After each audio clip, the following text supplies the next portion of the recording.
Newsfirst Newsline with Faraz Shaukat Ali. And a jolly good morning. This is Newsline, live as always from the Newsfirst studios in Dawson Street in Colombo and broadcasting on TV1. To be sorry, we're running slightly late this morning due to technical reasons. And this morning we are graced by the presence of Mr. Govind Dayasri, that absolutely eminent legal personality. Jolly good morning to you, Mr. Absolutely, Dayasri. a pleasure to be in your company. Thank you. And we're grateful. This is your last stop before you go abroad, isn't it? Well, again. Not again, but I'm going abroad a few days' time. Good. Now then, Mr. Dayasri, you couldn't possibly have missed it. The Auditor General of the Republic of Sri Lanka says that he cannot sign off on these accounts prepared by the Ministry of Finance. He's taking umbrage. He says that he doesn't have enough evidence from an auditor's point of view. And first of all, it's a serious matter. It says that the national debt has been understated by something like 500 billion rupees. That itself is worrying. But what's more worrying is how come there has been no discussion between the Ministry and the Auditor General? Or if there has been, it hasn't sort of resulted in any good, has it?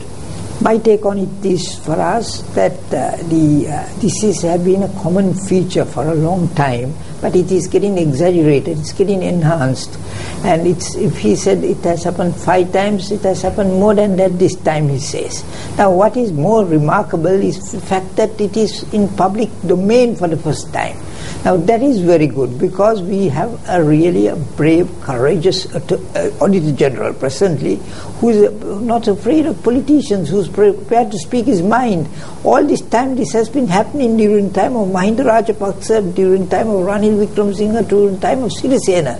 But no one has aired it, ventilated it, and now it's been put into public realm, and that's very good, because public now knows what it is happening. And this is something, I think, that is greatly lacking in our society. There is a very efficient, effective public service that can keep ministers under control. Now, in the old days, this did happen. But in recent times, what has happened is, I think, in more than the salary and the allowance that public servants enjoy with office, they enjoy many more perks and perquisites. Now, they want the perks and perquisites which are far more exquisite than the salary and allowance. And for that, they need political patronage. So, in seeking political patronage, I think the public servants have completely been silenced, and they are completely under control, or they are working like puppets under ministers. Now, this all started with the constitution brought by Mr. Colvin de Silva. Colvin de Silva is considered a great constitutionalist, but I think he did utmost damage to this country by making the politicians much more stronger than the public servants by enacting Article 55 of the Constitution, clearly giving power to the politicians, and that is the beginning. You would have seen thereafter whole lot of liquor license cases. Now, when the public servants were distributing liquor licenses, those problems were not there. Once the politicians got into the act, they made money out of it, and that is the beginning and the end of corruption. So this is the beginning. You laid squarely there. I blame very much the public servants of today. I'm talking of the top layers, not the bottom layers, because they are absolutely servile to the politicians, and that servility is harming the country. But at the same time, Mr. Dayasri, we've had a cabinet reshuffle, and now everybody is sort of waiting to see the Gazette notification in which the allocation of subjects will take place. Now, some of these ministers are there's speculation that they want this and they want that. Surely there's a difference between what they want and what they are able to have, and at the end of the day, what His Excellency the President wants to do. I think for us, we are in a safe ground, but that has been handled very, very clumsily, I would say. Ministries must have functions that which is within their realm, which is within their territory. But if you try to give Sri Lankan Airlines or EPF to the foreign minister, you are going to get into serious trouble, because or to any other ministry. Or to any other ministry, it's going to be a problem. So the issue is simply, I think what we got to do is see that the ministries are properly allocated with the functions they are assigned to and capable of doing. But really there's something more than that. I think the real background to this issue of cabinet reshuffle is the president understood. I think he has a more ear to the ground than the prime minister, and he understood that the people were getting very dissatisfied, and that is because their tummies were not being filled up. It's so expensive, the marketplace, and people are finding it very difficult to live, because in this country, remember, for us, before national economy, the more important thing is the home economy. Yeah. People want to be happy at home. People want their children, their health services. Provided that you have a home. You have a home, but that's also a problem, housing. Yes, now that's what I'm trying to allude to. We're told that the former war-affected areas, or the war-affected areas, and those affected by the war alone, needs about 137,000 houses. Definitely. I mean, I think partly, I think there was considerable development under the last government in the north, but after the present regime came in, and especially after, I mean, say not the government, but the provincial council has not even utilized the funds that have been allocated to them. Why is that? Isn't that absolutely perversely awful? Because these people they're representing the people out there. And Mr. Sumandiran and his team it's shameful, because they haven't delivered to those people who still continue to suffer out there. And there are others, of course, who are suffering elsewhere as well. People who were affected by the tsunami. There are still people waiting for homes and so on. So homelessness is everywhere. It's tragic, because I don't think you can pinpoint a finger at Mr. Sumandiran. I think I would rather point a finger at Mr. Vigneswaram, because he's the person who has the control of the north. He's the provincial council chairman, and he should be able to deliver without he's trying to find faults with the central government. He should get his act together and deliver the goods to the people, because he has the finances. He has not even used it. But what is shocking is, I did a case once recently where he tried to trim the powers of the public servants. He said public servants cannot travel outside northern province without his permission, the permission of himself or any other authority associated with the provincial council. Now that is totally unconstitutional, and that was struck down, and Mr. Sumandiram came to court and were quite happily conceded that people have the right of movement. So, I mean, you can't restrict. There are people, he's a Supreme Court judge, but he tried to restrict the freedom of movement of people. So that kind of thing has to be stopped. And it did happen, and I'm glad that Mr. Sumandiram agreed and settled the case. But my problem is that I think, as far as this cabinet reshuffle is concerned, getting back to that topic, yes, it's an eyewash, because we had square pegs in round holes. Only the pegs have been changed. Still it's square. It's still square pegs in round holes, because the people who are not equipped there have been a little movement around, and I don't think it has satisfied the people at all. But now I have a viewer here who is saying that they are trying to give facilities to government servants to purchase vehicles to cover up the MP's vehicle issue. Now this is what I said. Today's top public servants live on perks. For them, a car is more important than an allowance. So that these are the things that make public servants very servile. I think I agree with that commentator, yeah, but I think there's something even more dangerous that makes them more servile to the holding of office under a ministry, under a minister, and they don't give the minister proper directions, because public servants must whip the ministers if they do anything wrong. That was the old tradition. That's what the civil service in the old days did. But if they did that now, they'll be banished. They would be banished, but if you're strong, I don't agree with you totally. If you're strong, now look at the Attorney General, Auditor General, he says all these things quite freely.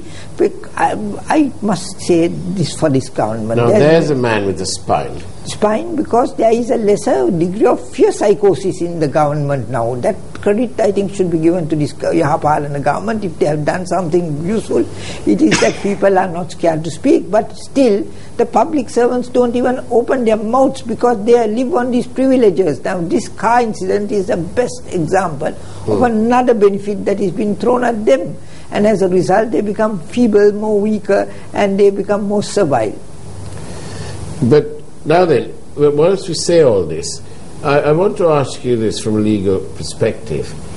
Now, Mr. Dasri, when people do wrong, let's talk about our members of parliament, if they do something wrong, then there is enough rules in place to hold them accountable, to take them to task, if you like. So, conversely, what happens when they don't deliver? Can we go to court and get them forced into delivery, forced into action? Well, let's look at it this way. When did we last have a parliamentarian or a minister faulted for bribery and corruption? You know, it's so prevalent today. Last person who did that, I think, was Mrs. Bandaranaike. Twice in her regime, she banished her own MPs and ministers for corruption. And I remember very well, she not only banished people, but she also held by-elections and lost the by-election. I remember Bandaravala was one of the seats that Mr. Cyril Matthew won from the SLFP in view of the fact that the Member of Parliament for Bandaravala was banished for having faulted him for corruption. So when people are corrupt, when parliamentarians especially are corrupt, they must be properly investigated. Like in this bond issue, I think the present investigation by the three-man commission is excellent. But like that, the bribery commission found persons at fault, and Mrs. Bandaranaike was strong enough to remove them, and thereafter have elections and won some and lost some. Now they don't even have elections on due time. Have you noticed that there is some attempt to sort of treat this whole inquiry as a sort of a perverse joke? And I say this because the internet, that wonderful tool, is full of these photographs of the antics, for want of another word, of the former governor of the central bank.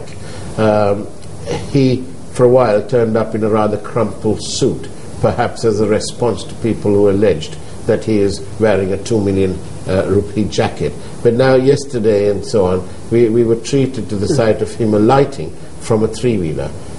Some wag has pointed out that his suit can, if it was that suit, it could have bought several three-wheelers. But this is all sort of, they're taking it rather lightly. What's your gut feeling? Do you think this commission of inquiry will work in the favour of the people? I think the commissioners, I have the greatest respect. They are able, competent people, but some of the witnesses... do they have the necessary power to bite? Well, they have... Make a difference?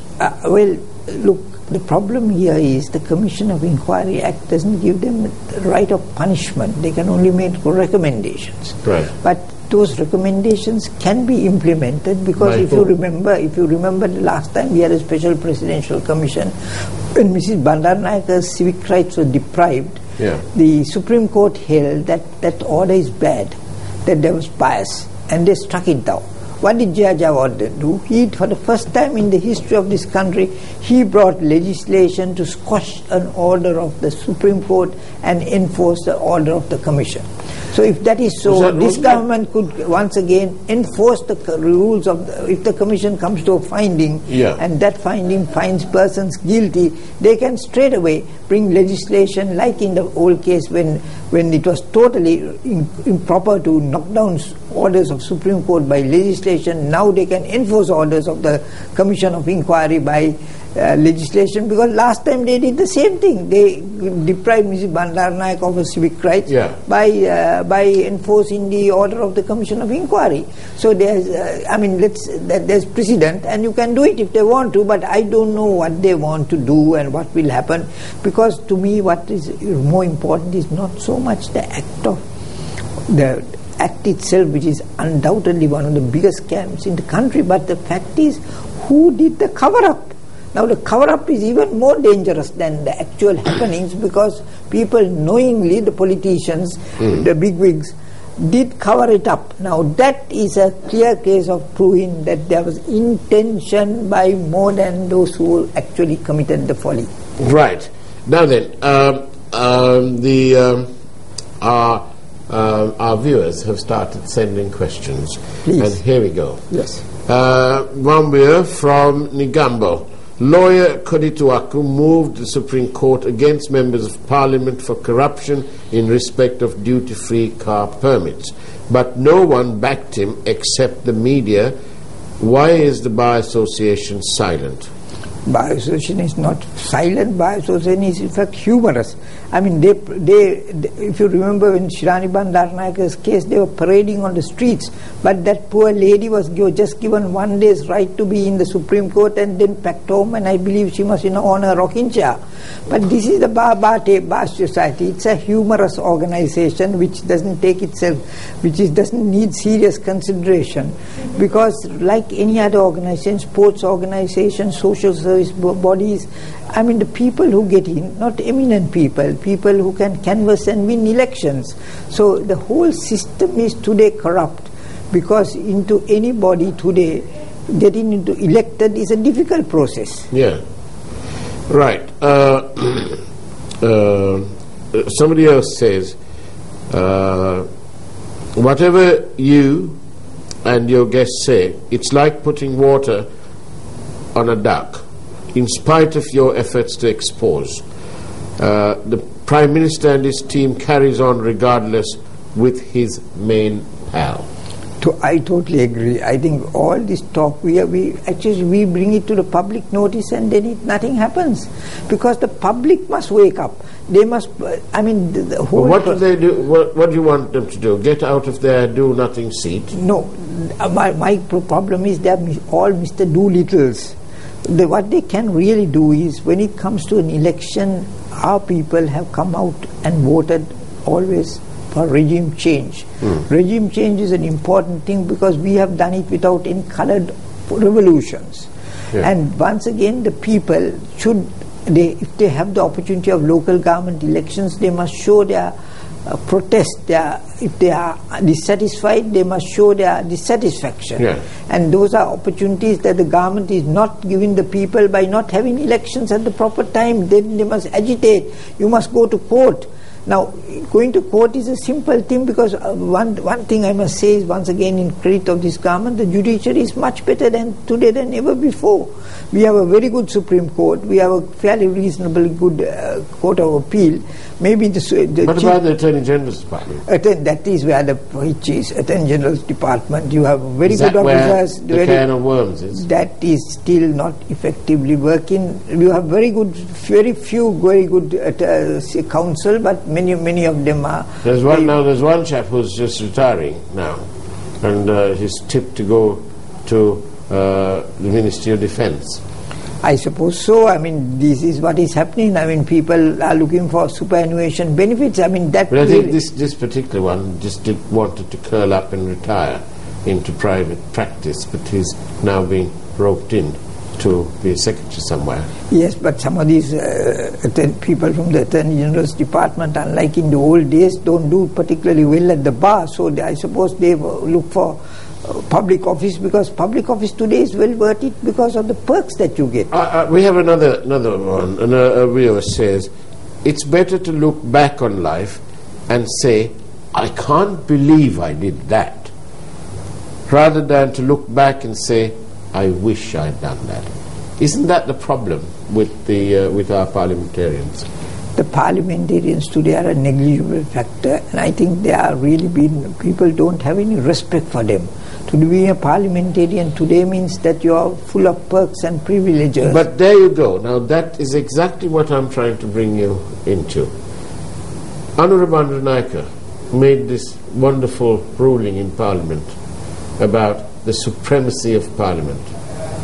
So, if Parliament is so supreme, where is the sense of responsibility and their commitment to deliver to the people? The rulings given by Mr. Anura Bandaranaike and Chamal Rajapaksa thereafter are, I think, noteworthy because where Parliament has to be supreme over the judiciary.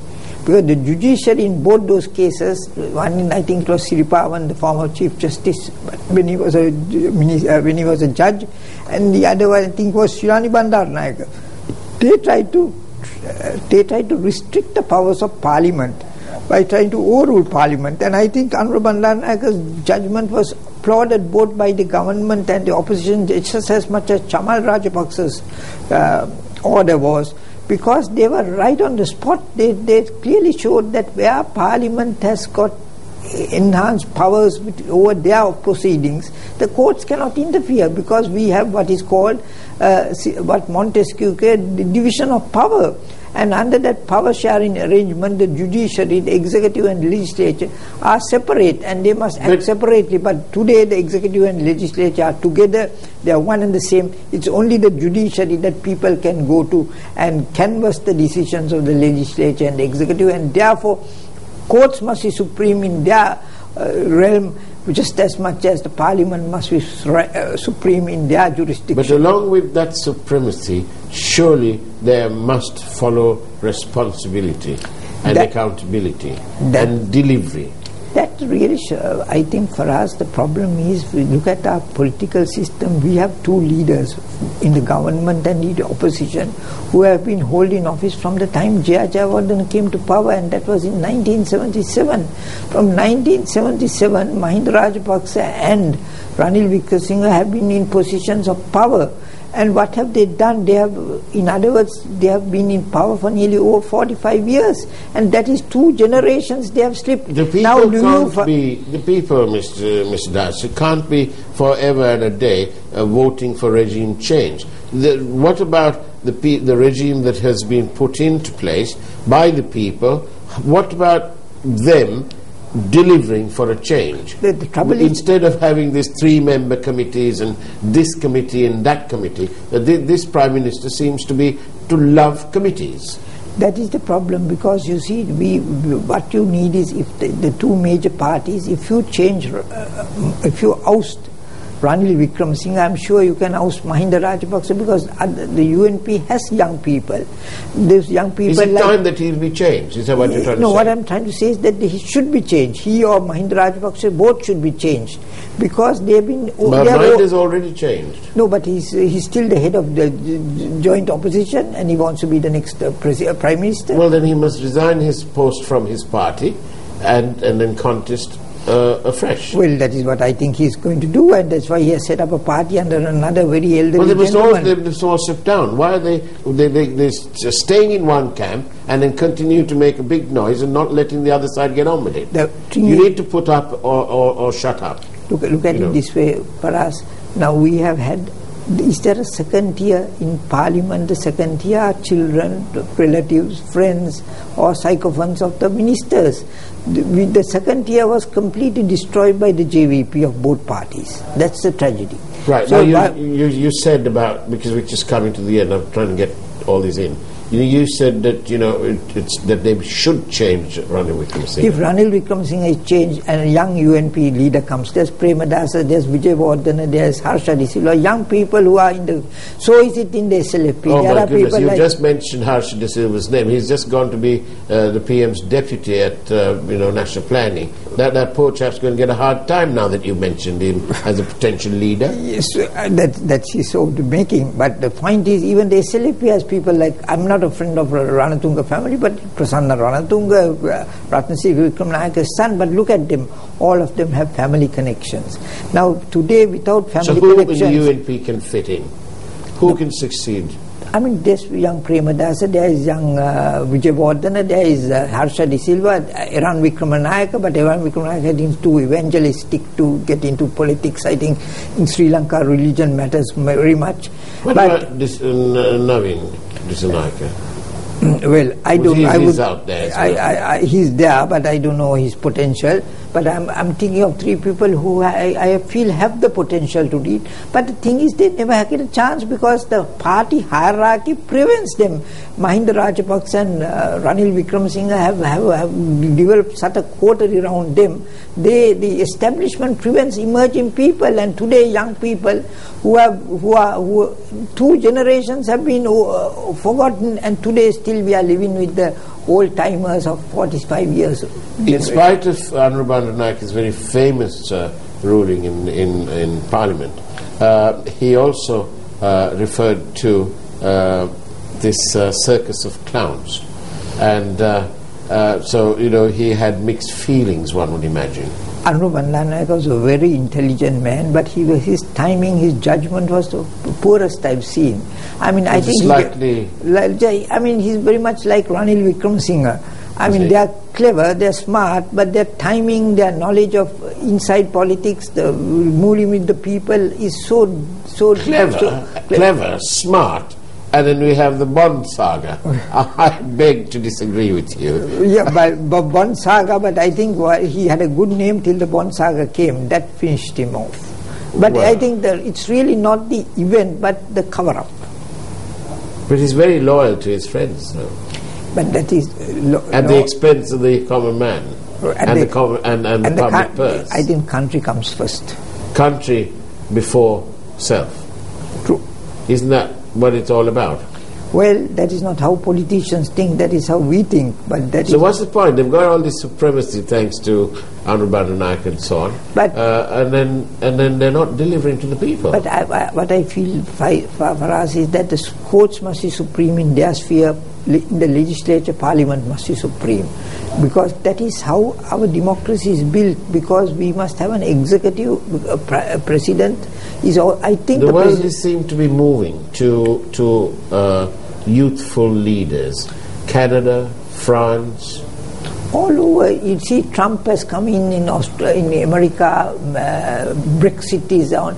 Everywhere there's change. Every country, even Modi from India, it's a change. But the only change that is not coming is in Sri Lanka because of hierarchical problems. We have Mahinda Rajapaksa and Ranil Wickremesinghe permanent fixtures, and as long as they stay, the parties will not be subject to any kind of change and variation. That is, I think, if you make one party makes a change, the other party will be compelled to do that, and that is what the people must agitate: a change in the leadership, not cosmetic change of ministers.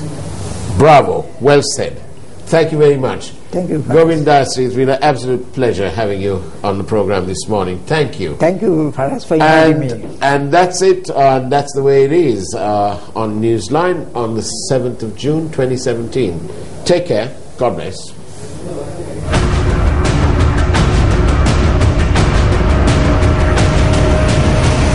Newsfirst, Newsline.